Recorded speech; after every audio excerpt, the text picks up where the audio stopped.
Vale, pues en realidad yo considero que nuestra actividad aquí es más bien investigadora. Lo que pasa es que tiene un gran componente de formación, no tanto en docencia teórica, aunque sí que damos cursos de especialización, de posgrado, también incluso nos invitan a escuelas especializadas internacionalmente. Ahora, por ejemplo, vamos a Holanda a dar unos avances de lo que estamos haciendo, pero quizá la parte más importante es lo que sería la formación de personal investigador.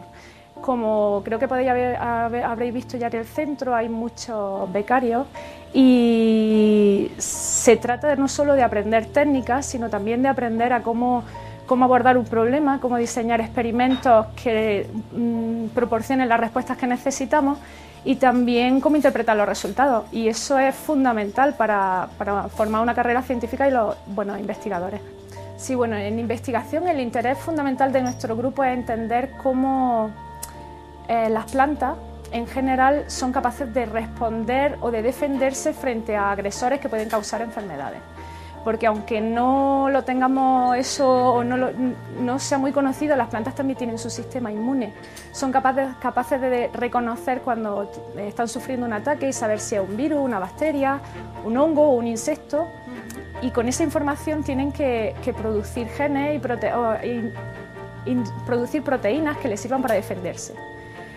Eso sería en líneas generales, y de hecho hay bastantes paralelismos con lo que pasa con animales, incluso con humanos. Producen moléculas señal que son de hecho muy parecidas a la aspirina, como por ejemplo el ácido salicílico. Es muy curioso, conforme profundizas sí que hay paralelismo, pero es un mundo más desconocido. Durante mucho tiempo todo lo que ha sido combatir enfermedades se ha hecho con químicos y ahora todos sabemos el problema de residuos en el medio ambiente, pero también en los alimentos, y sabemos los problemas que han tenido nuestros, por ejemplo, productos hortícolas por el exceso de pesticidas.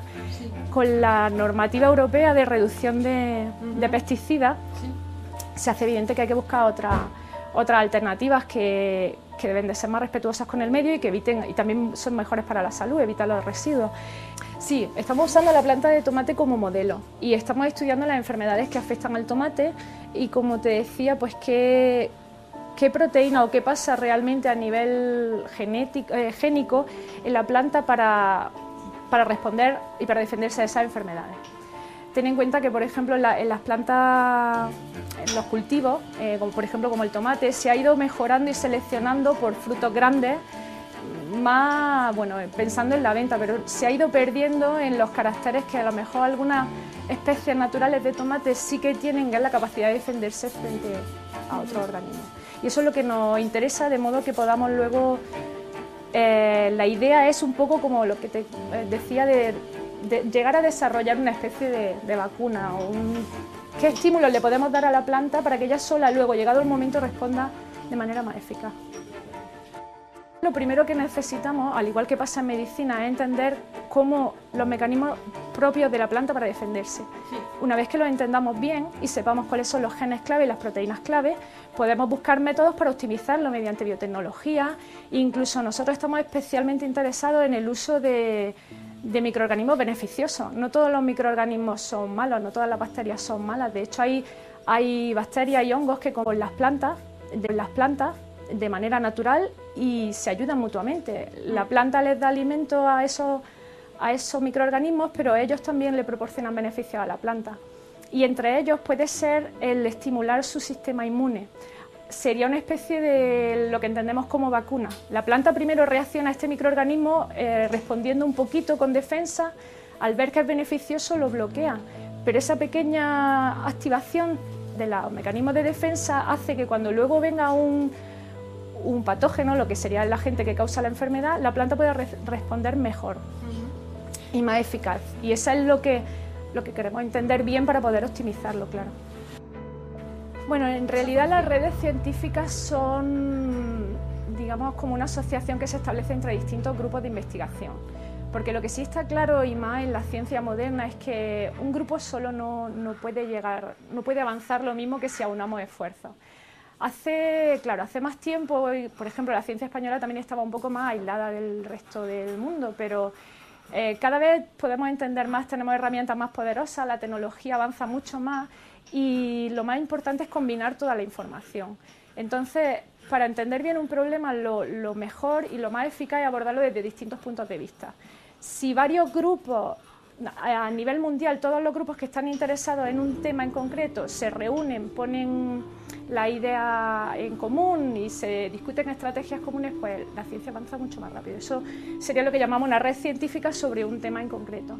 Y bueno, lo bueno es que cada vez más, o no cada vez más, es que de hecho los grupos españoles están presentes en muchas redes científicas internacionales, también nacionales, también las hay nacionales, y yo creo que es muy necesario para que se haga buena ciencia, claro. Hay como dos niveles de investigación. Uno primero, que sería lo que más a nivel de conocimiento básico, que va a generar información que será útil para una aplicación, pero más a largo plazo. Entonces, en ese momento, por ejemplo, no está tan cerca la patente. Y yo creo que ahí, bueno, nosotros lo gestionamos más a nivel de publicaciones, quién al final va a contribuir más a esa publicación.